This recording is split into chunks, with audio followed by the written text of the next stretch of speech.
Promise me you'll forgive her, Mom whispered, her fragile fingers gripping mine with surprising strength as the hospital monitor beeped its ominous rhythm beside us. Her eyes, once vibrant blue like the Minnesota lakes we visited each summer, now clouded with morphine and the approaching darkness, fixed on mine with desperate intensity. I nodded, not understanding, tears streaming down my face as I promised anything, everything, just to ease her passing. How could I know that those words, spoken in that sterile room that smelled of antiseptic and ending, would haunt me for the next 20 years? The funeral was a blur of black umbrellas, casseroles I couldn't eat, and hollow condolences from people whose names I immediately forgot.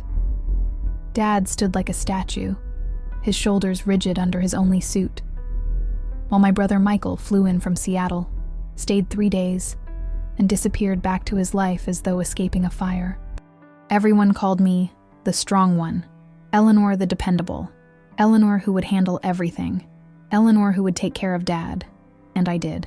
I moved back to Silver Creek, postponing my promotion at the publishing house in New York. Just temporarily, I told my boss, who nodded with that look people give when they know you're lying to yourself. I was 42, unmarried, with a life I'd carefully built now packed into storage containers while I slept in my childhood bedroom, the walls still adorned with faded posters of bands I'd once loved. Dad needed me. That's what I told myself as weeks turned to months, and months became years. His arthritis worsened, his memory softened around the edges, and the sprawling Victorian house Mom had lovingly restored began to creak and sigh with neglect. I took over the family accounting firm's bookkeeping, working remotely for clients who remembered Mom's meticulous spreadsheets and gentle reminders about tax deadlines. "You're just like her," they'd say. And I'd smile because they meant it as a compliment. But each time, something cold slithered through my chest. I was nothing like my mother. She had chosen this life in Silver Creek. She had chosen Dad, chosen to have children, chosen to build the business. I was merely existing in the negative space she'd left behind, a shadow, trying to fill the silhouette of someone beloved. On the anniversary of her death, I found myself standing before her dresser, which remained untouched like a shrine. Her perfume bottles gathered dust, her reading glasses still marked her place in a novel she'd never finish. I slid open the top drawer, something I'd avoided for years, and found her jewelry box. Inside were the pearls Dad had given her on their 30th anniversary, the charm bracelet Michael and I had added to each Christmas, and nestled in the velvet lining, a small golden key I'd never seen before. It wasn't ornate or unusual, just a simple safety deposit box key with the number 413 etched into its surface. The next morning, I drove to First National Bank, where Mom had done business for decades. The manager, Tom Hollister, greeted me with the same sympathetic head tilt people still gave me in this town. "Eleanor, how's your father doing? He has good days and bad days," I replied automatically, the script well rehearsed. "Actually, I found this key among my mother's things." Tom's smile flickered almost imperceptibly. "Of course. Let me help you with that." He led me to the vault, a cavernous room of metal doors and silence. Box 413 was in the far corner. When he left me alone with it, my hands trembled as I turned the key. Inside was a single manila envelope, my name written on it in Mom's elegant handwriting. And beneath my name, 3 words that made my blood run cold. "About your sister." I never had a sister. I took the envelope home, unable to open it in the cold confines of the bank vault. Dad was having one of his good days, sitting in his armchair watching a baseball game, a half-eaten sandwich on the TV tray beside him. He smiled when I entered, his eyes crinkling at the corners just like they used to before grief hollowed him out. "Where'd you run off to this morning, Ellie Bean?" he asked, using my childhood nickname. "Just some errands," I replied, the envelope burning against my side where I'd tucked it into my purse. "Do you need anything while I'm up?" Every day followed the same pattern. I'd wake at 6, prepare Dad's medications, make breakfast, help him to his chair if his joints were particularly painful. Then I'd retreat to Mom's old office, now mine, and work until lunch. Afternoons were for house maintenance, grocery shopping, or doctor appointments. Evenings were quiet, dinner, television, and then I'd read while Dad dozed. Sometimes when the silence grew too heavy, I'd call Michael, and he'd talk about his children, his wife, his life that continued to move forward while mine stood still. At 44, I had become invisible. My dark hair, once my pride, now streaked with gray I didn't bother to color. My wardrobe consisted of practical, washable pieces that could transition from office to caregiving without showing stains. The men in Silver Creek who had once asked me to homecoming or taken me for milkshakes at the Dairy Dream now nodded politely before discussing their wives and children. Sometimes, I caught glimpses of pity in their eyes. When Dad went to bed that night, I finally sat at the kitchen table, the same oak surface where I'd done homework, where Mom had taught me to roll pie crust, where we'd sorted through condolence cards after her funeral. The envelope lay before me, innocent yet terrifying. My hands shook as I broke the seal. Inside was a letter, several pages long, and a faded photograph. I unfolded the letter first, recognizing Mom's handwriting immediately. The swooping curves, the precise dots over each I, the slight leftward slant.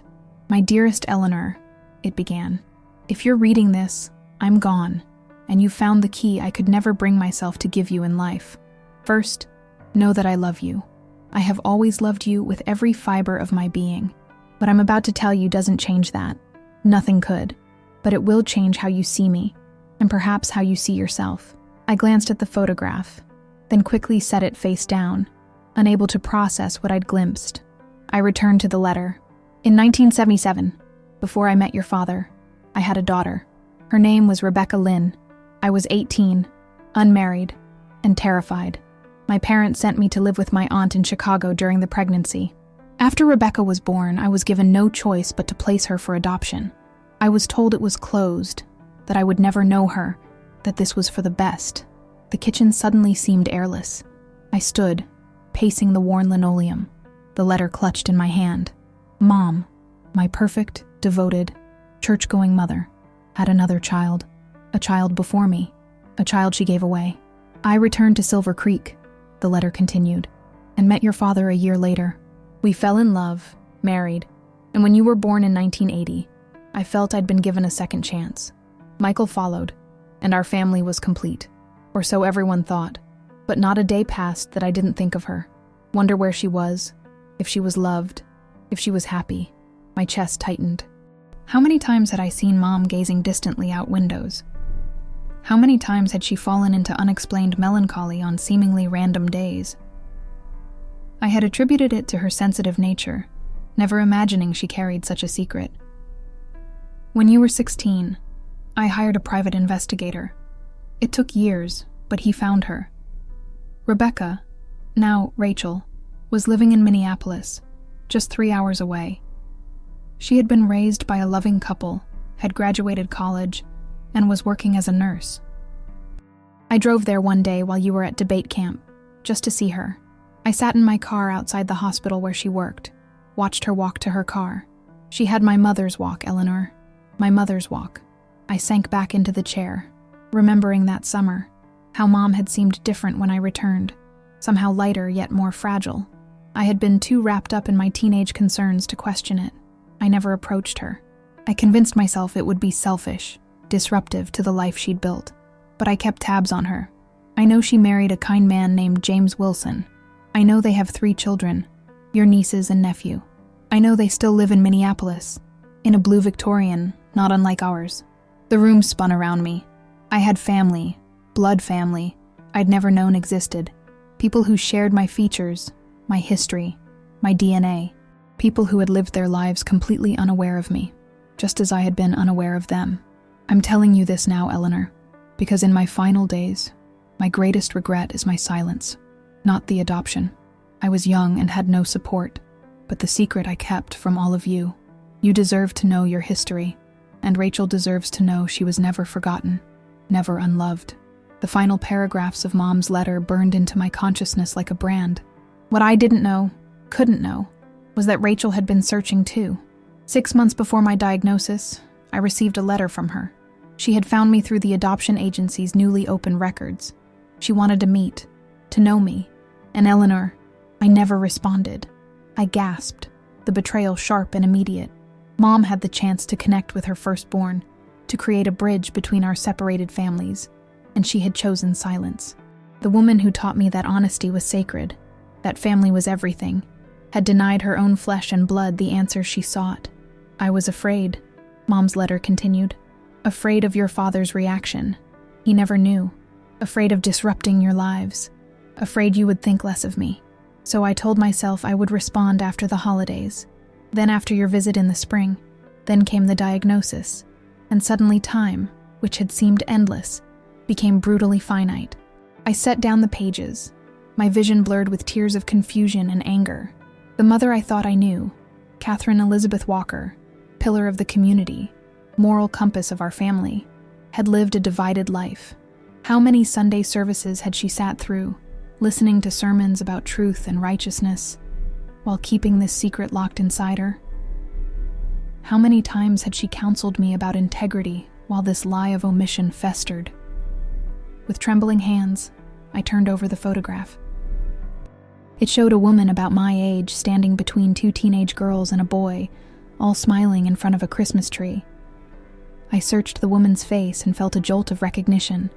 She had Mom's high cheekbones, her slight frame, but her smile was wide, uninhibited in a way Mom's controlled expressions never were. These people were my blood, and they were strangers. A sound from upstairs startled me, Dad shifting in his sleep. Dad, who after 20 years still kept Mom's pillow on her side of the bed. Dad, who had built his life around a woman who had kept her true self hidden from him. What would this knowledge do to him in his fragile state? The letter's final paragraph offered no comfort. I'm leaving this decision to you, Eleanor. You can contact Rachel. I've enclosed her information. Or you can let this secret die with me. But know this. My last request, my promise me you'll forgive her, wasn't about Rachel. It was about me.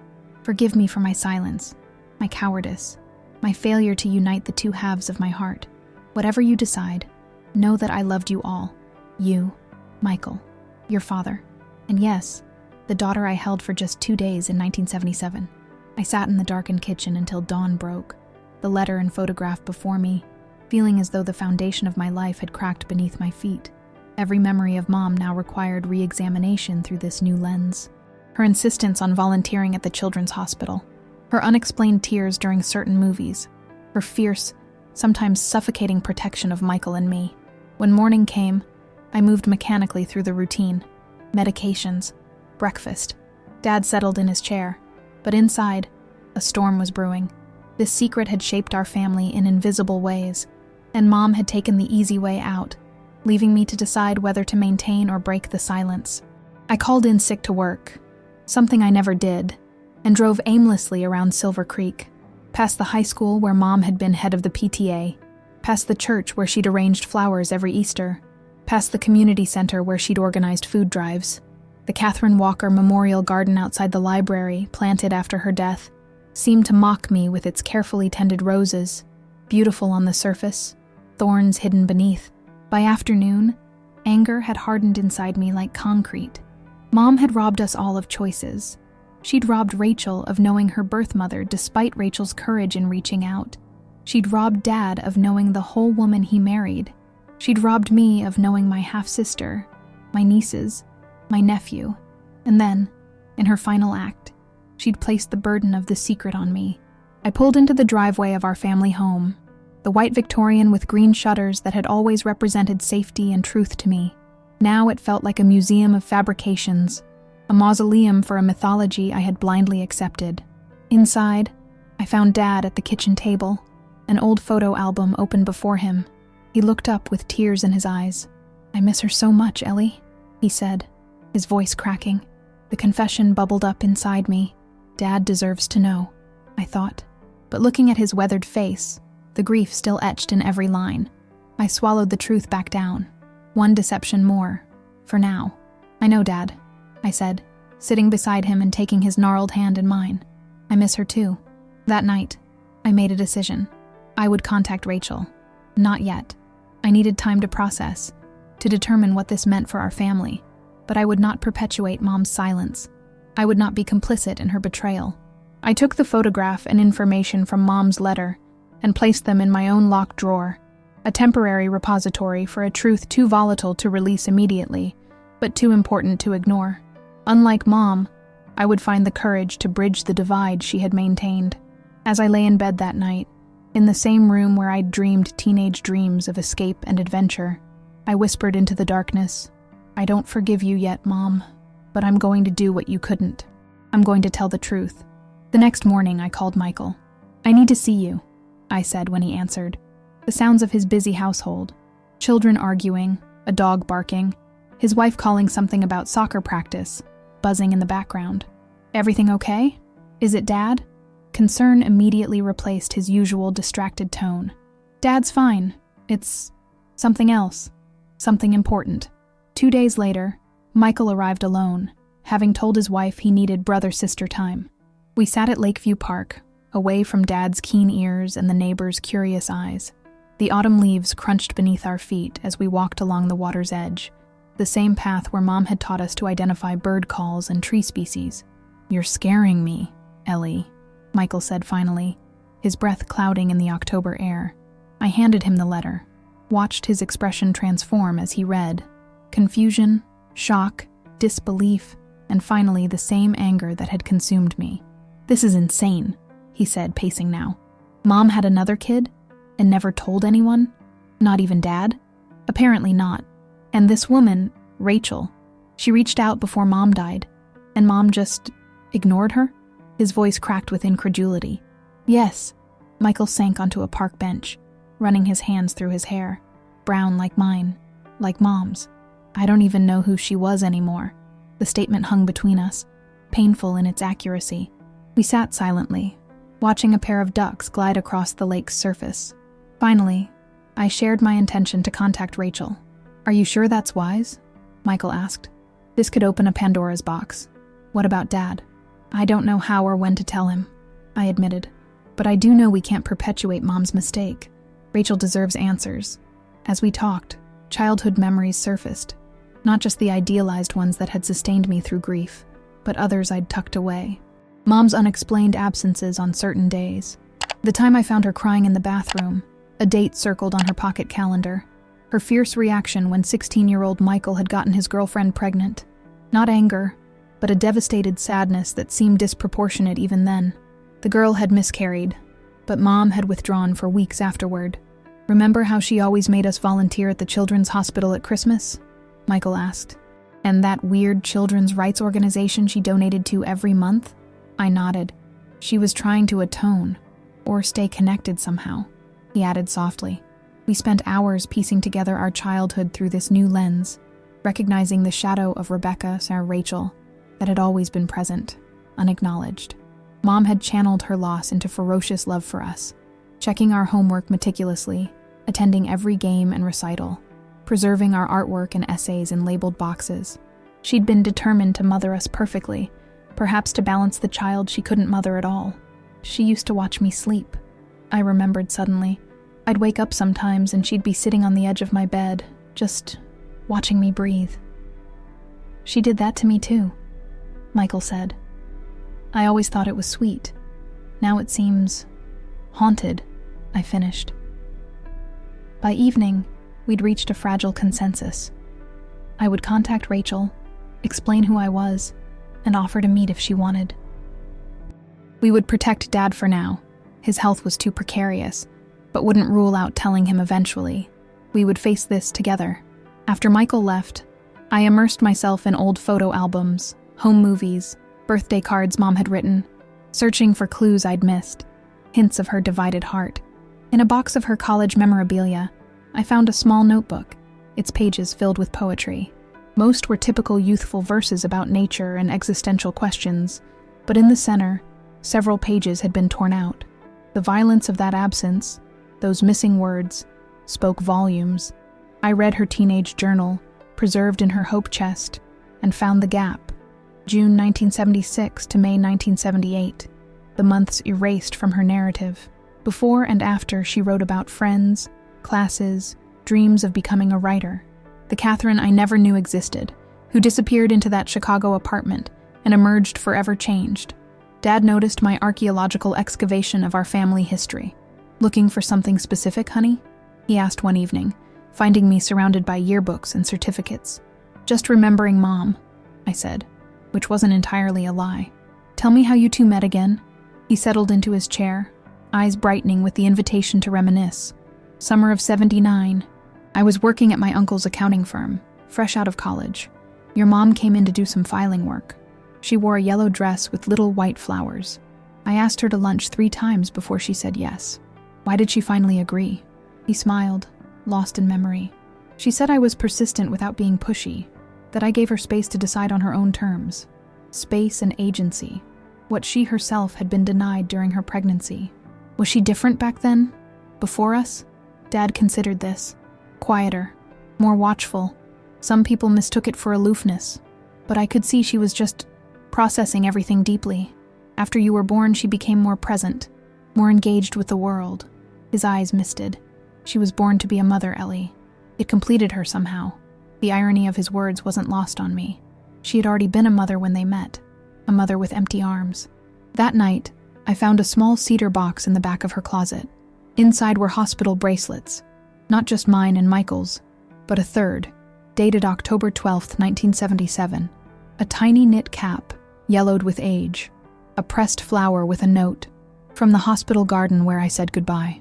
And at the bottom, a letter addressed, to my firstborn, never sent, dated on what would have been Rachel's 18th birthday. Wherever you are, it read, I hope today brings you joy. I hope the family who raised you celebrates not just your birth, but the incredible person I know you must be. I hope you feel loved. I hope, somehow, you feel me loving you too, across the distance. I wept then, not just for Mom's secret sorrow, but for the fractured legacy she'd left us, for the sister I'd never known, for the complexity of a woman who had been both more and less than the mother I thought I knew. 3 weeks after finding Mom's letter, I finally worked up the courage to contact Rachel. I composed a careful email, explaining who I was, about finding Mom's letter after her death, and expressing my hope for some kind of connection. I attached a recent photo of myself, thinking the family resemblance might help validate my claim. I understand this must come as a shock, I wrote, and I respect whatever response feels right to you, including no response at all. But Mom's silence shouldn't be the end of our story. I pressed send, then immediately panicked. What if Rachel had moved on, wanted nothing to do with the family that had rejected her? What if she was angry, bitter? What if she didn't believe me? Days passed with no reply. I checked my email obsessively, jumped whenever the phone rang. Michael called daily for updates, his initial reluctance now replaced with an eagerness that matched my own. On the 5th day, I received a reply, not from Rachel, but from a James Wilson. Ms. Walker, I'm Rachel's husband. Your email has caused considerable distress. Rachel has been in therapy for years dealing with the trauma of being rejected by her birth mother. Just when she was finding peace, your message has reopened old wounds. For her well-being, I must ask that you respect our family's privacy and refrain from further contact. The rejection hit like a physical blow. I hadn't considered that my outreach might cause harm, that Rachel might have been devastated by Mom's silence. Guilt and shame washed over me. I had blundered into someone's life without adequate thought for the consequences. I called Michael immediately, reading him the email through tears. You were trying to do the right thing, Ellie, he reassured me. You couldn't have known. But the damage was done. I'd failed at the one thing I'd been determined to do better than Mom. I'd caused pain to the sister I'd hoped to know. That evening, Dad found me on the porch swing, red-eyed and withdrawn. What's troubling you, Ellie Bean? He asked, lowering himself carefully beside me. I couldn't tell him the full truth, but I needed to unburden myself somehow. Have you ever tried to fix something and ended up making it worse? Dad chuckled softly. Only about 1,000 times. That's the risk of trying. He patted my hand. Your mother used to say that good intentions pave roads to both heaven and hell. It's the trying that matters. The mention of Mom sent a fresh wave of anger through me. Her choices had created this impossible situation. The next day brought another email, this one a scorching rebuke from Rachel herself. I don't know what kind of game you're playing, but it's cruel and unnecessary. Catherine Walker had her chance to know me and chose silence. 20 years ago, I might have welcomed this connection. 6 months ago, when I reached out to her, I was still open to healing, but her rejection made her wishes clear. Now that she's gone, suddenly her family wants to assuage their guilt. I spent decades wondering why I wasn't worthy of her love. I won't put myself through that pain again. Do not contact me or my family again. The email stripped away any remaining idealization of Mom. Her silence hadn't been mere cowardice. It had been devastating cruelty to a daughter who had spent a lifetime wondering why she wasn't wanted. And now, I was facing the consequences of her choice.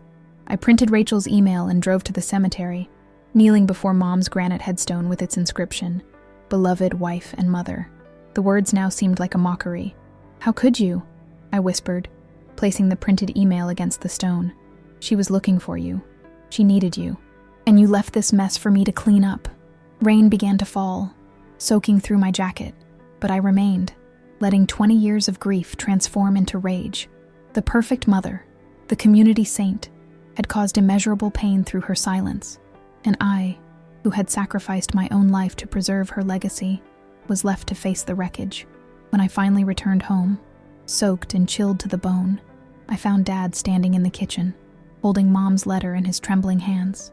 "I was looking for the insurance papers," he said, his voice hollow. "I found this in your drawer."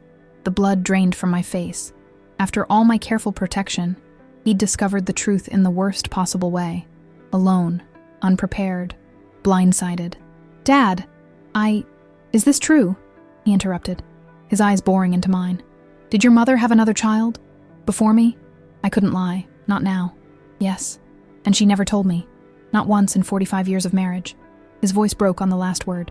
He sank into a chair, the letter clutched in his hand. "Who else knows? Just Michael. I only found out 3 weeks ago." "Were you going to tell me?" The accusation in his tone cut deep. "I was trying to protect you." "Protect me?" His laugh was bitter, unfamiliar. "Like your mother protected me from the truth for decades. Like she protected this woman, this Rebecca, by ignoring her when she reached out." "Rachel," I corrected softly. "She goes by Rachel now. Have you contacted her?" I nodded miserably. "She wants nothing to do with us. She's angry, hurt." Mom's silence wounded her deeply. Dad's shoulders slumped, the fight draining out of him. "All these years," he murmured. "I thought I knew her." "So did I whispered. We sat in silence as night fell, two people united by love for a woman who had been, in many ways, a stranger to us both. Later, I found Dad in their bedroom, removing Mom's photographs from the walls, placing them face down in a box. "Dad, I need some time, Eleanor," he said, his voice devoid of emotion. "I need to figure out who I was married to." The next day, he announced he was going to stay with his brother in Phoenix. "I can't be in this house right now," he explained, avoiding my eyes. "Too many ghosts." I helped him pack, called the airline, drove him to the airport. As he prepared to pass through security, he turned to me with eyes that had aged decades in a day. "You know what the worst part is?" he said. "I would have understood. I would have loved her anyway. She never gave me the chance." As I watched him walk away, stooped and diminished, I realized that Mom's secret had claimed another victim. The collateral damage of her silence continued to spread like poison, destroying the family she had worked so hard to create. With Dad gone and the house achingly empty, I drifted through the following days in a fog of betrayal and loss. The family business clients called with questions I couldn't answer. Neighbors stopped by with casseroles I couldn't eat, and Michael phoned with concerns I couldn't assuage. "Maybe this is for the best," he suggested during one late-night call. "Dad needed to know eventually." "You didn't see his face," I countered. "It was like watching someone die." "He'll come around, Ellie. He loved her for 45 years. That doesn't just disappear." But I wasn't so sure. The foundation of their marriage, the Catherine Walker he thought he knew, had been revealed as partially fictional. Trust, once shattered, leaves shards too sharp to reassemble without scars. A week after Dad's departure, I received a small package in the mail. No return address, just my name and the Silver Creek postal code. Inside was a tarnished silver locket with a note in unfamiliar handwriting. "This belonged to your mother. She left it with my parents when she gave me up. I have no use for it. R." The locket contained a tiny photograph, so old and faded I could barely make out the image. A teenage Catherine holding a newborn, her expression a complex mixture of love and devastation. On the back of the locket, an inscription: "My heart goes with you."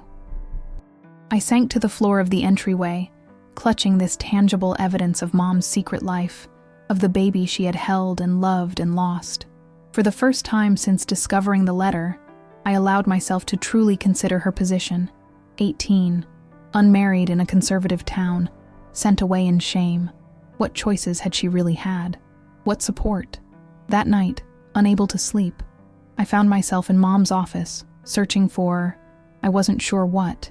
In the back of her filing cabinet, behind decades of meticulous tax returns, I discovered a folder labeled simply, Chicago, 1977. Inside were medical records from her pregnancy, letters from her aunt describing Catherine's depression after the birth, and a formal surrender document with her signature. Shaky, tear-stained. The ink blurred where droplets had fallen. Also in the folder was a letter from her father, my grandfather who had died before I was born, forbidding her to keep the child, threatening to disown her if she brought this shame upon the family. The coldness of his words, the absolute authority he assumed over her body and future, chilled me. For the first time, I saw Mom not as the betrayer, but as the betrayed, by her parents, by the social conventions of her time, by a system that offered young women like her no path to both motherhood and respectability. The weight of her secret suddenly seemed less a choice and more a burden placed upon her by forces beyond her control. I stayed up until dawn reading everything, piecing together the hidden history that had shaped her. By morning, something had shifted inside me. The anger remained, but alongside it grew a painful empathy. Mom had been wrong to maintain her silence when Rachel reached out, wrong to burden me with an impossible promise. But the origin of her secret wasn't malice or selfishness. It was trauma, unresolved and calcified over decades. With this new perspective, I called Dad in Phoenix. I found more of Mom's papers, I said when he answered, about what happened in Chicago. I think you should see them. I don't know if I'm ready, Ellie. I understand, but they help explain, not excuse, but explain. After a pause, he sighed. Email me copies. I'll look when I can. It wasn't forgiveness, but it was a start. That afternoon, I did something I'd avoided for weeks. I drove to the cemetery, not to rage at Mom's grave, but to sit quietly beside it. The autumn wind scattered leaves across the manicured grass as I spoke aloud the questions I'd never get to ask her, the understanding I was slowly, painfully developing. On my way home, I made an impulsive detour to the library, to the Catherine Walker Memorial Garden. The roses were dormant now, preparing for winter, but the stone bench remained, engraved with one of her favorite quotes, "To understand is to forgive." I'd always assumed she loved that sentiment because it reflected her natural compassion. Now I wondered if it had been an aspiration, a hope she held for herself and the daughter she had surrendered. Back home, I opened my laptop, and instead of checking for work emails or responses from Rachel, I began to write.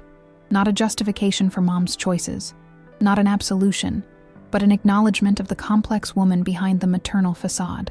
I wrote through the night, page after digital page, excavating the mother I thought I knew, and reconstructing her as a flawed, frightened, loving human being. When dawn broke, I had produced not a defense but a reckoning. With Mom, with my own complicity in maintaining family myths, with the unexamined assumptions that had governed my life. I had spent 20 years preserving a legacy I had never fully understood, sacrificing my own future to honor a past, built partly on fiction. I called my former boss in New York. "Eleanor Walker," she said, surprise evident in her voice. I almost didn't recognize the number. "How's your father?" "He's managing," I replied, choosing honesty over the usual platitudes. "But that's not why I'm calling. Is that junior editor position still available? You're coming back to New York?" Her tone mixed disbelief and delight. "I think it's time. Dad needs space to process some family revelations, and I need to reclaim my life. The position's filled," she said, and my heart sank. "But we might have something more senior available. Your experience running that accounting firm hasn't gone unnoticed." For the first time in weeks, hope flickered within me. Not just professional opportunity, but the possibility of emerging from Mom's shadow, from the life prescribed for the dependable one, from the suffocating weight of family mythology. That evening, I called Michael to share my plans. Instead of the resistance I expected, warnings about Dad's health, concerns about the family business, he was supportive. "It's about time, Ellie," he said. "Mom would want you to live your life." "Would she?" I challenged, the old bitterness surfacing briefly. "Or would she want me to stay and maintain the fiction of our perfect family?" Michael was quiet for a moment. "I think," he said slowly, "that Mom would want you to learn from her mistakes. She sacrificed her truth for appearances, for what she thought was expected of her. Do you really want to do the same?" His words penetrated like a revelation. I had been so focused on Mom's secret, on the damage her silence had caused, that I'd missed the parallel in my own life. The dreams deferred, the identity subsumed by familial obligation, the authentic self sacrificed on the altar of others' expectations. That night, I slept deeply for the first time since finding Mom's letter. In the morning, I began packing up her office, not erasing her presence but making room for my own. Each file sorted, each memento categorized, was both an act of preservation and release. I was no longer just Catherine Walker's dutiful daughter, the keeper of her legacy. I was Eleanor Walker, complex and contradictory, shaped by her influence but not defined by it. And somewhere in Minneapolis was Rachel Wilson, another woman carrying pieces of the same complicated inheritance. We were, all three of us, Catherine's daughters in different ways. And perhaps, someday, we could find a way forward, not through forgetting or forgiving, but through understanding the woman who had connected and divided us. 2 months later, I was settling into my new apartment in Brooklyn, a small but sun-filled one-bedroom, with a view of maple trees in the courtyard below. The publishing house had created a position for me, senior acquisitions editor for their new narrative nonfiction imprint, and I was slowly rediscovering my professional identity, my voice. Dad had returned to Silver Creek, but sold the Victorian, moving into a senior living community where, to my surprise, he was thriving. Too many memories in that house, he'd explained. Some wonderful, some painful, all too loud. We spoke weekly, our conversations careful but gradually warming as we both adjusted to our new understanding of the past. I had hired a management company to run the family accounting business, with Dad consulting when his health permitted. The familiar rhythm of Silver Creek continued without me, the town adapting to my absence as it had to Mom's. Life, I was learning, goes on even when the stories we tell about it change. Then, on a crisp October morning, exactly 1 year after Mom's death, I received a text from an unknown number. I found the safety deposit box key. "We need to talk. Rachel." My coffee mug slipped from my fingers, shattering on the hardwood floor. After months of silence, after I had begun to accept that the connection would never be made, Rachel had reached out, not with warmth or forgiveness, but with something more compelling: shared mystery. I called the number immediately. A woman answered on the first ring, her voice eerily familiar yet strange. Mom's cadence, but with a different timbre. "Eleanor," she said, and hearing my name in her mouth sent shivers down my spine. "Yes, Rachel, I need to know if you were telling the truth, about finding out after she died, about not knowing I existed. Every word," I promised. "I was as shocked as you were." She exhaled slowly. "I believe you. I've spent months angry at you, at her, at everyone. But something happened, and now I need to understand. Can you come to Minneapolis?" 3 days later, I stood on the porch of a blue Victorian in a quiet Minneapolis suburb, heart pounding as I rang the doorbell. The woman who opened the door was like looking at a ghost. Mom at 50, but with subtle differences. Her hair was lighter, her stance more confident, her eyes direct in a way Mom's rarely were. "Eleanor," she said, not offering her hand or a hug, just stepping aside to let me enter. Inside, the home was warm and lived in. Children's backpacks by the door, family photos crowding the walls, a half-completed puzzle on the dining table. No sign of her husband or children. She'd arranged for privacy. "Thank you for coming," she said, leading me to a sunroom at the back of the house. "I know this is complicated." "That's one word for it," I agreed, taking the offered seat across from her. For a moment, we simply looked at each other, cataloging similarities and differences. She had Mom's hands, her slender wrists. I had her eyes, her tendency to tilt her head when thinking. "I found this," she said finally, placing a small golden key on the table between us, identical to the one I'd discovered in Mom's jewelry box. "After I got your email, I was so angry, I tore apart the memory box my adoptive mother kept of my adoption. This was taped to the back of my original birth certificate. I've had it all these years and never knew." I stared at the key, identical to the one that had led me to Mom's letter. "Did you check the bank?" She nodded.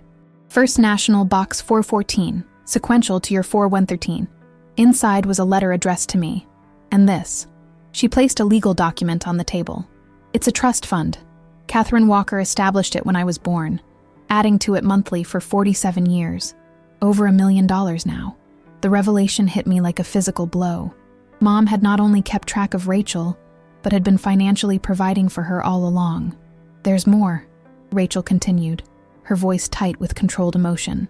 The letter explained that she hired investigators to find me 3 times over the years. When I was 18, again when I was 30, and 5 years ago. Each time, she came close to contacting me but lost her nerve. She was afraid, I whispered. Afraid? Rachel's voice rose.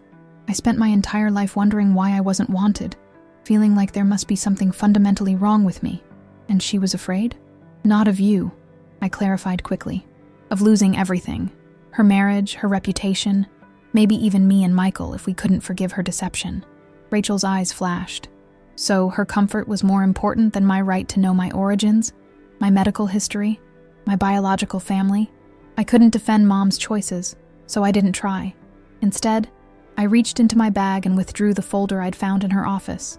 Her medical records from 1977, the letters, the surrender document. I brought these for you, I said. They don't excuse what she did, but they might help explain it. Rachel took the folder with trembling hands. For an hour, she read in silence while I sat witness to her discovery of our mother's other hidden self. I watched emotions cross her face, anger, pain, and occasionally, reluctant understanding. When she finished, she looked up with eyes swimming in tears. She named me Rebecca Lynn. I nodded. After her grandmother. My adoptive parents named me Rachel Louise. They never knew. Another silence fell, less hostile than before. Finally, Rachel spoke again. The trust fund letter said something else. That there were journals, dozens of them. Letters she wrote to me but never sent. Photographs she collected. She kept them in a storage unit in Silver Creek. Paid 20 years in advance. My breath caught. I never found a storage key. She left the information with her lawyer, Sherman Davis. He was instructed to contact me if I ever reached out after her death. Sherman Davis, Mom's attorney, a fixture at our holiday dinners, the executor of her will.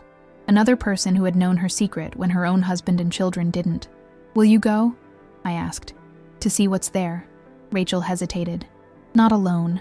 It wasn't quite an invitation, but it was an opening. 2 weeks later, we met at the Silver Creek Storage Center. Unit 47 was at the back, its padlock pristine despite years of disuse. With shaking hands, Rachel turned the key. Inside was not the haphazard collection of forgotten items I'd expected, but a carefully organized archive of a mother's love. Restricted, distant, but persistent.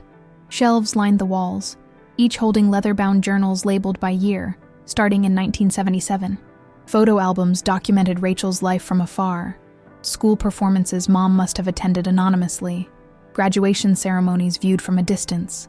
Even Rachel's wedding, where a figure I now recognized as Mom, could be seen at the very edge of a photograph, dressed inconspicuously, watching. She was stalking me, Rachel whispered, horror and fascination mingling in her voice.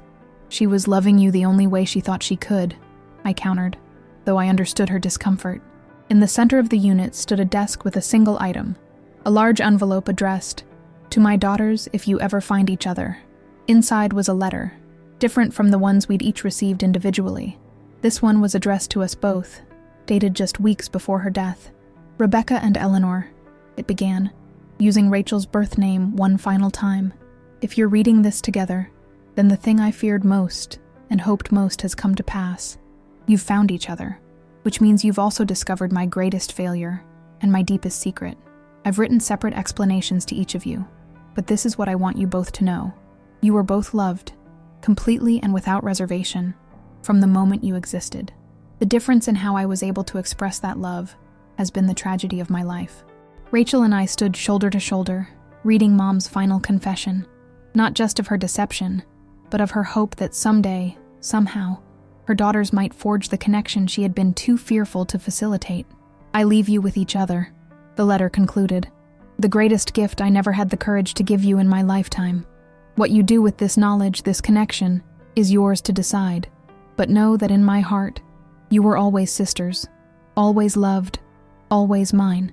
Rachel and I spent the entire day in the storage unit, silently passing journals back and forth, piecing together the shadow life Mom had led alongside the one I knew. The woman who emerged from those pages was neither the saint I'd revered nor the coward I'd recently condemned, but someone far more complex, deeply flawed, profoundly loving, and trapped in a prison partly of her own making. October 12, 1983. Rachel read aloud from one journal. Rebecca turned 6 today. Eleanor is almost 3. I wonder if they would be friends if they knew each other, if they would recognize something familiar in one another's faces, or if the bond of sisters transcends time and separation. I dream sometimes that I'm watching them play together in our backyard. I wake up crying. Each entry revealed a new facet of Mom's divided heart. She had tracked Rachel's life meticulously, noting school achievements, health concerns, major life events, always from a distance, always in secret. When Rachel's adoptive mother died of breast cancer, Mom had anonymously sent flowers and donated to cancer research in her name. When Rachel graduated nursing school, Mom had sat in the back row of the ceremony, leaving before the reception. She was at my wedding, Rachel said, showing me a photograph where Mom could be seen at the very edge of the frame, wearing a simple blue dress and a wide-brimmed hat that partially obscured her face. I don't remember seeing her. She was good at making herself invisible when she wanted to be, I said, remembering how Mom could slip in and out of rooms unnoticed, how she'd perfected the art of being present without drawing attention. By late afternoon, exhaustion and emotional overload forced us to take a break. We locked the unit and walked to Silver Spoon Cafe, the diner where Mom had taken Michael and me for Saturday morning pancakes throughout our childhood. The familiar setting felt surreal with Rachel across from me, stirring cream into her coffee with gestures uncannily like Mom's. "What do you want from this?" she asked directly, meeting my eyes. "From finding me? From all of this?" She gestured vaguely, encompassing the complicated inheritance we'd been left. I considered my answer carefully. Initially, I wanted to right Mom's wrong, to make the connection she should have made. Then, after your rejection, I wanted to understand her better, to make sense of the mother I thought I knew. Now, I paused, searching for the truth. Now I think I want to know my sister. Not to replace what we lost, or to erase the past, but to see what might be possible going forward. Rachel nodded slowly, her expression guarded, but not hostile. I spent decades wondering about her, about all of you. When I finally found her last year and she didn't respond, I convinced myself I was better off without this connection, that my real family was the one who raised me. She twisted her wedding ring. Then you appeared with your email, and all the old questions came rushing back. I was furious with you for disrupting the peace I'd made with rejection. "I'm sorry," I offered. "I should have been more careful in how I approached you. Maybe. Or maybe there's no careful way to say, the mother who gave you up kept tracking you in secret for decades while raising other children openly." Her laugh held no humor. "What changed, was finding that key, realizing she had made some kind of provision for me, had some plan beyond just pretending I didn't exist.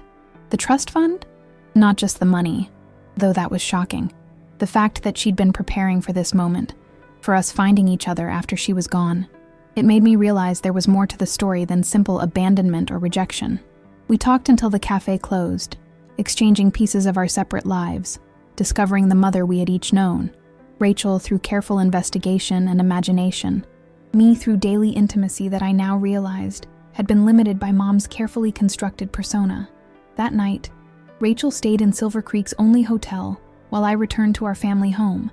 Dad's condo wasn't large enough for guests, and I wasn't ready to inflict the shock of Rachel's existence on him without preparation. In the morning, I made a decision that felt both terrifying and inevitable. "I want to tell Dad about meeting you," I said, when Rachel and I reconvened at the storage unit. "He deserves to know that we've connected." Rachel stiffened. "Harold Walker, the man she chose over me. That's not fair," I countered gently. "She met Dad a year after giving you up. He never knew about you until I found the letter. He's as much a victim of her silence as anyone." Rachel's expression remained skeptical, but she nodded. "You know him best. If you think it's the right thing to do, I do. And I think, if you're willing, he should meet you." The suggestion hung between us, weighty with implications. To meet Dad would be to fully acknowledge a connection to our family, to take a step beyond curiosity or obligation into something more committed, more lasting. "I'll think about it," Rachel said finally. "Let's see how he reacts to knowing about our meeting first." I called Dad that evening, asking to visit him for dinner. He agreed readily, his voice warm with the new ease we'd been building in our relationship. When I arrived at his condo, he had prepared Mom's lasagna recipe, his first attempt at cooking one of her specialties since learning of her secret. "It's not as good as hers," he apologized, serving me a slightly lopsided portion. But I figured it was time to reclaim some of our traditions. The gesture moved me deeply. Dad had been devastated by Mom's deception, but he was finding his way back to the good parts of their shared life. After dinner, as we sat with coffee on his small balcony overlooking the community garden, I gathered my courage. "Dad, I've met Rachel," I said, watching his face carefully.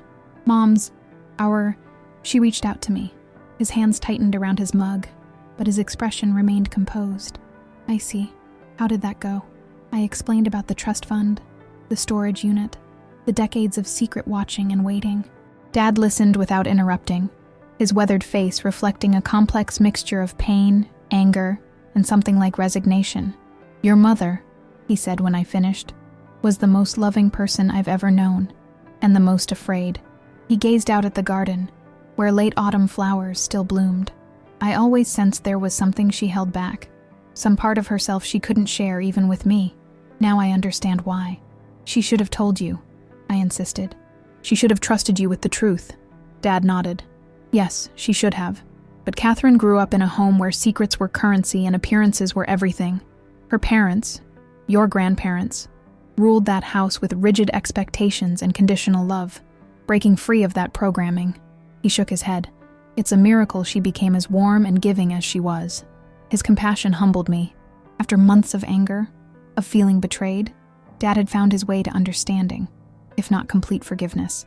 "Would you want to meet her?" I asked tentatively. "Rachel, I mean. She's still in town." Dad was quiet for a long moment. "Does she want to meet me?" "She's considering it. She has complicated feelings about you, about our family." "I imagine she does." He sipped his coffee, then set it down decisively. "Tell her I would be honored to meet her, on whatever terms make her comfortable. No pressure, no expectations, just an opportunity to know each other, if that's something she wants." I hugged him fiercely. This man who had lost so much yet maintained his fundamental decency, his openness to new possibilities even in his 70s. The next morning, I relayed Dad's message to Rachel. She received it in silence, absently tracing patterns on one of Mom's journals. "He seems decent," she said finally, "from what you've told me." "He is," I confirmed. "One of the best people I know." "Tomorrow, then," she decided suddenly, "before I lose my nerve, but somewhere neutral, not his home." I suggested the gazebo in Lakeview Park, a place Mom had loved, where Dad still walked most mornings. Rachel agreed, and I arranged for Dad to meet us there at noon. That evening, as we continued sorting through the storage unit contents, we discovered something unexpected. A manuscript box labeled, "The Daughters I Couldn't Join." Inside was a novel, complete at over 400 pages, written in Mom's distinctive hand. The protagonist was a woman named Claire, who secretly maintained relationships with two daughters born 20 years apart, one given up for adoption, one raised in her home. The story followed her increasingly complicated deceptions and her fear of discovery, ending with a deathbed confession that came too late for reconciliation. She was working through it in fiction, I realized, turning the yellowed pages, trying to imagine a way to bring her worlds together, and failing even in imagination, Rachel noted, pointing to the bleak ending. She couldn't envision a happy resolution, not even in fiction. "We could prove her wrong," I suggested quietly. Rachel met my gaze, her expression softening slightly. "Maybe. One step at a time." As we prepared to leave, Rachel suddenly stopped, her hand on the storage unit door. "Do you think she'd be happy, seeing us together like this?" "I think she'd be terrified and overjoyed in equal measure," I answered honestly. Everything she most feared and most hoped for, happening at once. Rachel nodded, a ghost of a smile touching her lips. "I guess we're all our mother's daughters in that way. Afraid of what we most want, wanting what we most fear. Together, We locked away Mom's secret archive and stepped into the cool evening air, two women connected by blood and separated by circumstance, preparing to create something neither of us had anticipated, a relationship entirely our own, neither defined by nor independent of the complicated woman who had brought us into the world. The morning of our meeting with Dad dawned clear and cold, the kind of crystalline November day that Mom had always loved. Rachel and I met for coffee beforehand, both nervous in different ways, me anxious about facilitating this impossible reunion, Rachel visibly tense about confronting the man who had unknowingly replaced her in our mother's life. "I keep telling myself this is just a conversation," she said, gripping her cup tightly. "Not a commitment, not a judgment, just two people meeting."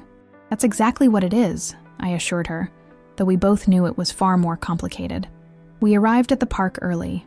The gazebo stood empty, dusted with fallen leaves that skittered across the wooden floor in the breeze. Rachel paced while I sat, watching the path for Dad's approach. He appeared precisely at noon, punctual as always, walking slowly but steadily along the lakeside trail. He wore his good wool coat and had gotten a haircut, small gestures of respect for the importance of this meeting. When he spotted us, he paused briefly, taking a deep breath before continuing forward. Rachel went still as he ascended the gazebo steps, her posture rigid, her face a careful mask, but I could see the emotion in her eyes. This was the husband of the woman who had given her life and then disappeared from it, the father of the siblings she'd never known she had. "Rachel," Dad said simply, extending his hand. "I'm Harold Walker. Thank you for agreeing to meet me." She shook his hand briefly. "I'm not sure why I'm here, to be honest." Dad nodded, accepting her directness. "That's fair. I'm not sure why I'm here either, except that Catherine connected us, whether she intended to or not." The three of us sat on the gazebo's built-in benches, an awkward triangle of strangers linked by invisible bonds. For a moment, no one spoke. Then Dad broke the silence with characteristic gentleness. "I want you to know," he said to Rachel, "that if I had known about you, things would have been different. Catherine's secret wasn't just kept from you, it was kept from all of us." Rachel's jaw tightened.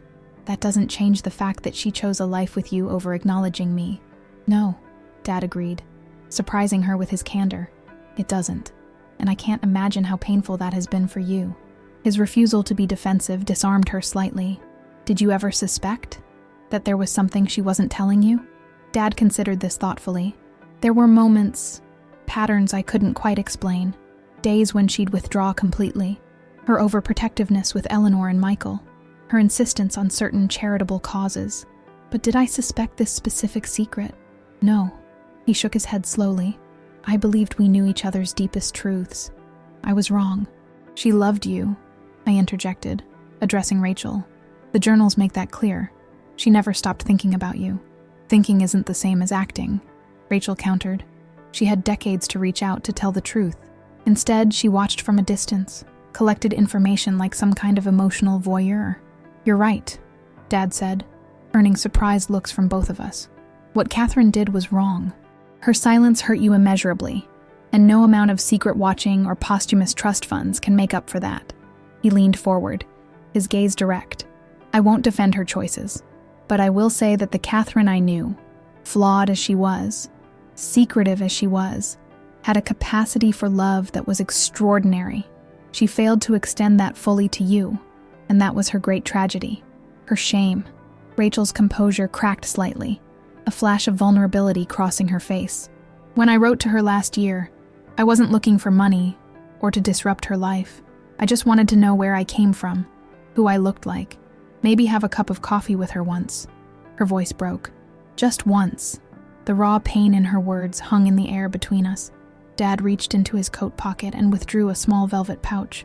"I brought something for you," he said, holding it out to Rachel. "You don't have to accept it." Hesitantly, she took the pouch and emptied its contents into her palm, a delicate gold bracelet with a single charm, a tiny book with pages that actually opened. "Catherine wore this every day for 40 years, Dad explained. "I gave it to her on our first anniversary. She was working on a novel then, always was, though she never finished one, and I had this custom made. She said it reminded her that everyone has a story still being written." Rachel stared at the bracelet, conflicting emotions playing across her face. "Why would you give me this?" It should go to Eleanor. Eleanor has her mother's rings, her pearls, a lifetime of mementos, Dad said gently.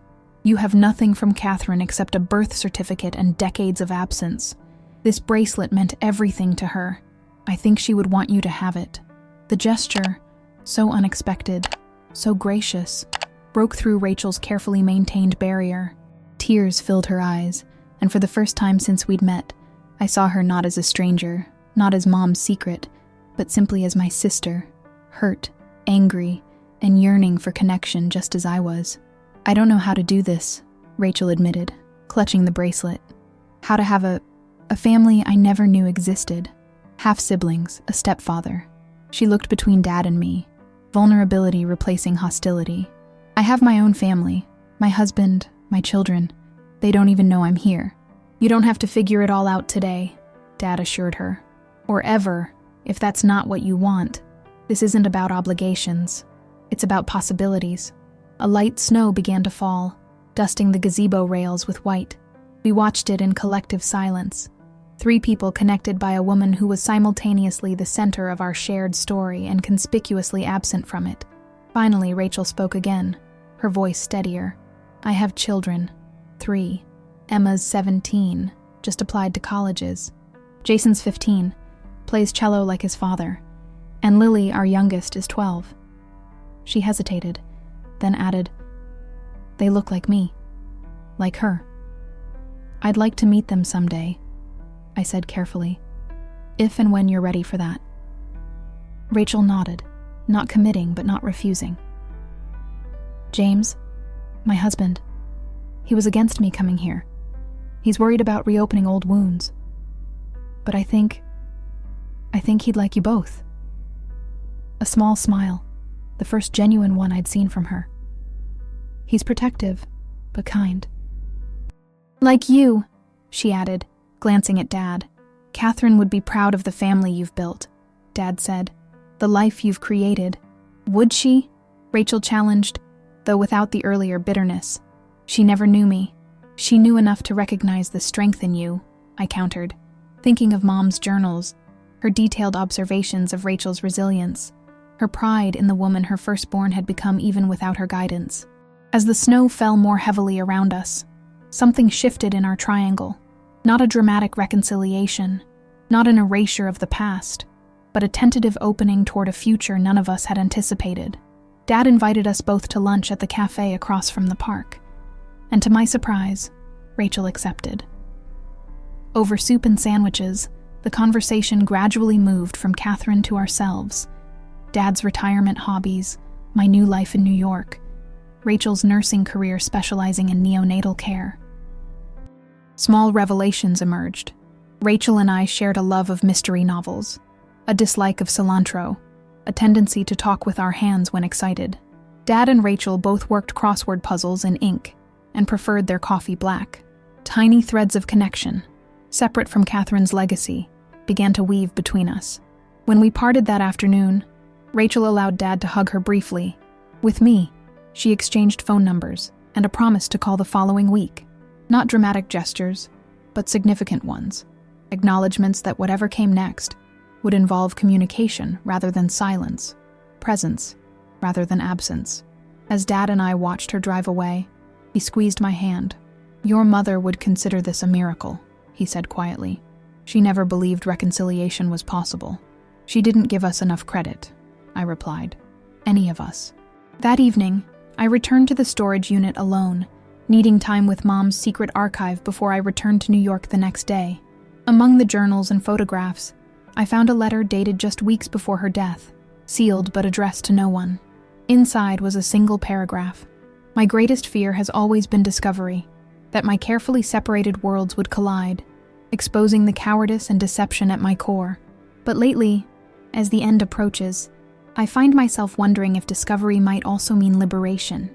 If the truth, however painful initially, might eventually lead to healing, I can't imagine. If my daughters, both so strong in different ways, might someday forge a bond independent of me and my failures, it is too late for me to make this right, but perhaps it is not too late for them. 5 years later, The Minneapolis spring unfurled in delicate greens and pinks as I drove the familiar route to Rachel's blue Victorian. The tree-lined street welcomed me with dappled sunlight, and I smiled at the basketball hoop in the Hendersons' driveway across the road. Jason had spent countless hours there with their son since the families had become friends. I parked behind James's SUV and gathered the bundles from my passenger seat.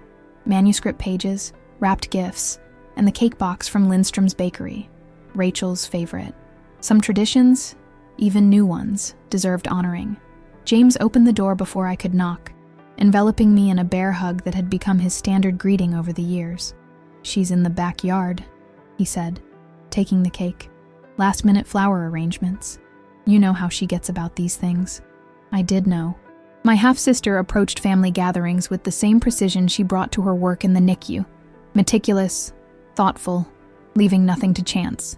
It had taken nearly 2 years of careful, often difficult conversations before Rachel had invited me to her home to meet her family.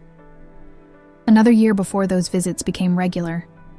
Now, 5 years after our first tense meeting in that storage unit, I had my own guest room in their house, and my Brooklyn apartment had dedicated space for when her children visited. The backyard had been transformed. White fairy lights draped the maple trees. Tables adorned with spring flowers stood ready for tomorrow's gathering. And at the center of it all, Rachel directed Lily and Emma in hanging a hand-painted banner. "Happy 80th birthday. Harold!" Dad's milestone birthday had become the catalyst for something none of us could have imagined 5 years ago. A full family reunion. Michael and his family would arrive from Seattle tonight. James's parents were driving in from Chicago. And tomorrow, Dad would walk into this yard to find 3 generations celebrating him, including the granddaughter and great-grandchildren he had discovered late in life. "Eleanor!" Rachel spotted me and waved, her smile coming easily now. The wariness that had once characterized our interactions long faded. Perfect timing. "Tell Emma the banner is crooked." "It's not crooked, Mom," Emma protested, now 22 and in her final year of college. "Aunt Ellie, please tell her it's fine." Aunt Ellie. The title still warmed me each time I heard it. "It looks perfect to me," I diplomatically assessed, setting my bags on a nearby table. "But you know your mother's standards." Rachel rolled her eyes but laughed, the sound remarkably like Mom's, a connection she no longer flinched from acknowledging. "Fine, I surrender. Is that the manuscript?" I patted the thick envelope. "Hot off the printer this morning. Final edits complete." The manuscript represented another unexpected development in our evolving relationship. 2 years ago, while helping Rachel sort through the storage unit contents we'd finally decided to integrate into our respective homes, I'd rediscovered Mom's unfinished novel about her divided family. On a whim, I'd shown it to my publishing colleagues who recognized its potential despite the flawed execution. What had followed was a joint project neither of us had anticipated. Rachel and I reworking Catherine Walker's manuscript together, transforming her imagined worst-case scenario into something closer to our lived reality. The novel, The Bridge Between, would be published next fall under a shared pseudonym, C.R. Walker, Catherine, Rachel, with a silent acknowledgement of Eleanor's contribution. "How's Dad handling turning 80?" Rachel asked as we moved inside, leaving the girls to finish decorating. "Better than expected. He keeps saying he's just grateful to be here for it." I didn't need to elaborate. We both knew the health scare last winter had rattled all of us, bringing into sharp focus how precious our late-in-life family connections had become. In the kitchen, I helped Rachel prepare dinner, our movements synchronized after countless shared meals. James and Jason returned from picking up last-minute supplies, and soon the house filled with the comfortable chaos of family life. Emma's latest college adventures, Lily's debate team triumph, Jason's music scholarship news. After dinner, as James and the kids handled cleanup, Rachel and I took our wine to the front porch swing, a replica of the one from our childhood home that she'd surprised me with last Christmas. "I found something yesterday," Rachel said, pulling a folded paper from her pocket, while organizing Mom's things for the memory table tomorrow. She handed me a photograph I'd never seen. Catherine at perhaps 19, sitting on a hospital bed, cradling a newborn wrapped in a pink blanket. Unlike the anguished expression I might have expected, Mom's face reflected a complex peace, a serene certainty as she gazed at the infant. "My adoption counselor said most birth mothers in closed adoptions never got to hold their babies," Rachel said quietly. "But Mom insisted. The nurse took this picture, against hospital policy, and slipped it to Mom before they took me away. I studied the image, struck by the love radiating from the teenage Catherine, so different from the carefully controlled mother I'd known. She looks happy, Rachel finished. Despite everything, despite knowing she was giving me up, she looks happy, just to be holding me. The observation carried no bitterness now, just a reflective understanding that had developed gradually over 5 years of processing our shared and separate relationships with Catherine Walker. I think I've finally forgiven her, Rachel continued, her voice soft in the gathering twilight. Not because what she did was right, but because I understand now how fear can paralyze us, how the choices we make when we're young can create patterns we can't break free from. I nodded, thinking of my own 2 decades of suspended animation in Silver Creek, the years spent living Mom's life instead of creating my own. She was trapped by her choices, but also by the times, by her upbringing, by the person she thought she needed to be. And yet, Rachel added, she created this bridge between us, even if she couldn't cross it herself. The letters, the journals, the trust fund, they were her way of reaching toward a future she couldn't imagine but hoped for anyway. From inside came the sound of laughter, James teasing Jason about something, Lily's high-pitched giggle joining in. The ordinary miracle of family life, extended now beyond what any of us had expected. "Do you think she'd be proud of what we've created?" I asked, gesturing toward the house, the preparations for tomorrow's celebration, the manuscript that bore her influence, if not her name. Rachel considered this, turning her mother's bracelet around her wrist, the tiny book charm catching the porch light. She wore it now for special occasions, a connection to Catherine she had gradually come to treasure rather than resent. "I think she'd be stunned," Rachel said finally. "Remember her novel's ending?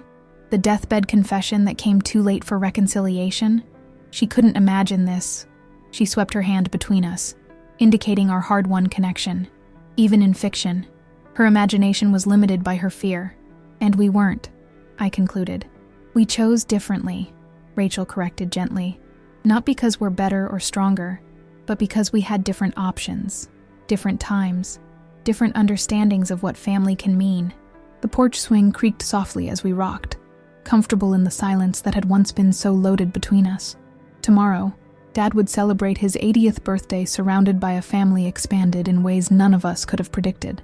Michael's children would play with Rachel's. James would man the grill with Michael.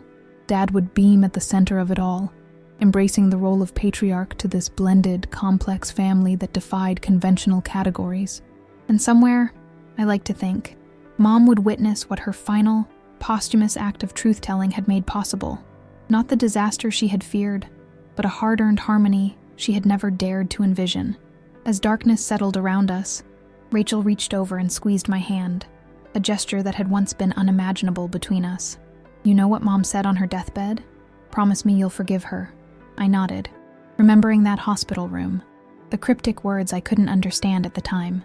"She was asking me to forgive you for disrupting our lives if you ever found us, and asking you to forgive her for the silence. I think she was asking us to forgive ourselves too," Rachel said, "for whatever came after, or however we navigated the mess she left behind." "Have you?" I asked. "Forgiven yourself?" Rachel smiled, her expression peaceful in the gathering darkness. "I'm getting there." "You." I thought about the journey of the past 5 years, the anger, the grief, the tentative rebuilding, the unexpected joy of discovered connection.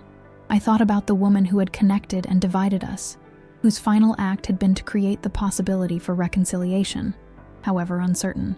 "Yes," I said, and found that I meant it. "I think I have." Inside the house, the lights glowed warm and welcoming. Tomorrow would bring celebration, the day after new challenges. The path forward wasn't perfect or easy, but it was authentic in a way Catherine Walker's carefully divided life had never been.